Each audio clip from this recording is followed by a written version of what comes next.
10 दिवसाच्या गणपती बाप्पाला निरोप देण्यासाठी जसे सगळे पुण्यातले मंडळ सज्ज झाले तसे घरगुती गणेश मंडळ सुद्धा आहेत, ते सुद्धा विसर्जन मिरवणुकीमध्ये सहभागी झालेले आहेत। हा डॉक्टर मिलिंद समगावकर यांचा हा घरगुती गणपती आहे।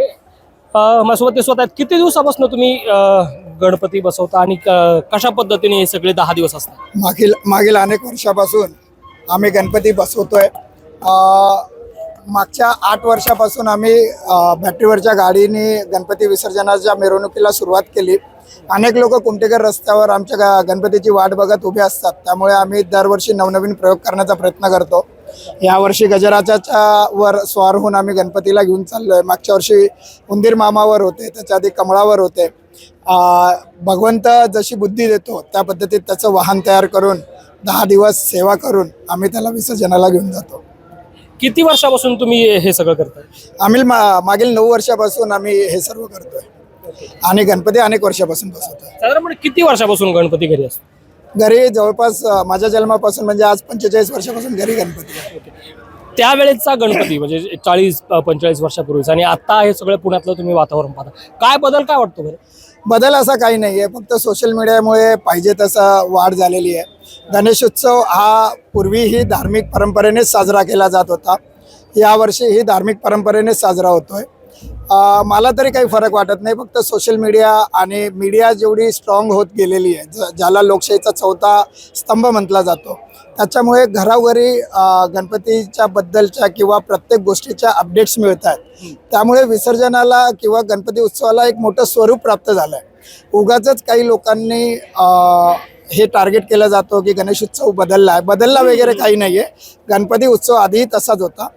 ज्या पद्धतीत देशाची इकॉनॉमी बदलत चालली आहे, देशाची इकॉनॉमी डेव्हलप होत चालली आहे, तसा लोकांकडे पैसा यायला लागला आहे आणि आलेल्या पैशातून भगवंतानी जो पैसा आम्हाला दिला आहे त्याच्यातून आम्ही चांगला उत्सव करण्याचा प्रयत्न करतोय। याला उत्सव बदललेला असं म्हणणंच मला त्याच मुद्द्यावर यायचं होतं, कारण राष्ट्रवादी काँग्रेसचे एक नेते पुण्यातले अंकुश काकडे ते असे म्हणालेत की पुण्यात जे बाहेर शिकायला जे मुलं येतात त्यांच्यामुळे कुठेतरी गणेश उत्सवाची आमची परंपरा आहे ती बाधित होतीये किंवा या परंपरेला या विद्यार्थ्यांमुळे एक वेगळं स्वरूप लागतंय, बदनाम होतो कुठेतरी आमचा उत्सव।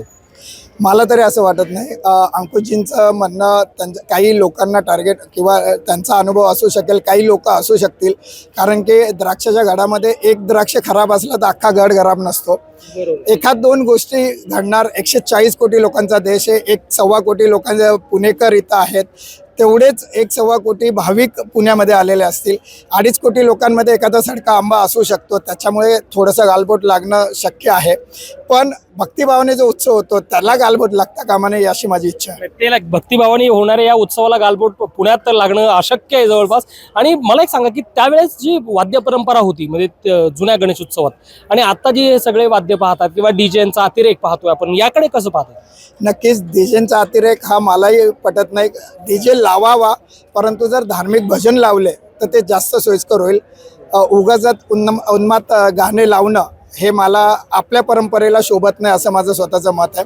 त्यामुळे आम्ही प्रत्येक वेळेस हाच संदेश देण्याचा प्रयत्न करतो। आज जर तुम्ही बघितलं तर मिरवणुकीच्या पुढे माझ्या 2 मुली एक ढोल आणि एक ताशा बांधून पुढे चालल्या आहेत, त्याच्या मागचं कारण असते आम्ही हाच संदेश देण्याचा प्रयत्न करतो।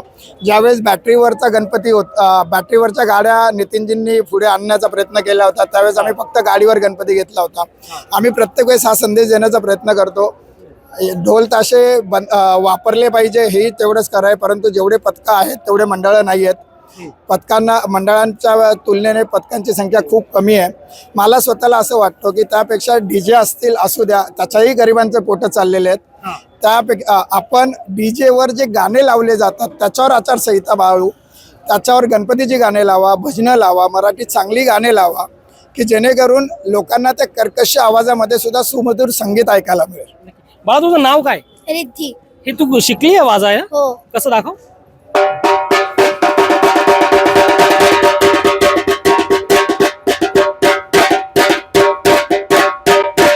कितवीला जाते बाळा शाळेत तू? कितवीला जातेस? 4थी। आणि तू? 4थी। दोघी 4थीला आहेत तुम्ही? यार तुम्ही जुळ्या वहिनी आहेत। तुझं काय नाव? सिद्धी। आणि तुझं? रिद्धी। अरे वा या रिद्धी आणि सिद्धी आहेत या 2 आणि हा बॅटरीवर चालणारं हे वाहन आहे आणि त्यावर गणपती बाप्पांच्या विसर्जन मिरवणूक या कुटुंबाने केलेली आहे। खरं तर गणेश उत्सव बाहेरून येणाऱ्या विद्यार्थ्यांमुळे बदनाम होतोय असं राजकीय वक्तव्य काही नेत्यांनी केलं. मात्र हे अस्सल पुणेकर आहेत आणि या पुणेकरांचं म्हणणं आहे की गालबोट लागणं पुण्यात गणेशोत्सवाला शक्य नाहीये. हा उत्साह आहे तसाच आहे, हा गणेशोत्सव आहे तसाच आहे, परंपरा खंडित होत नाहीये. Abhijit Jarade, Maharashtra Times online, Pune.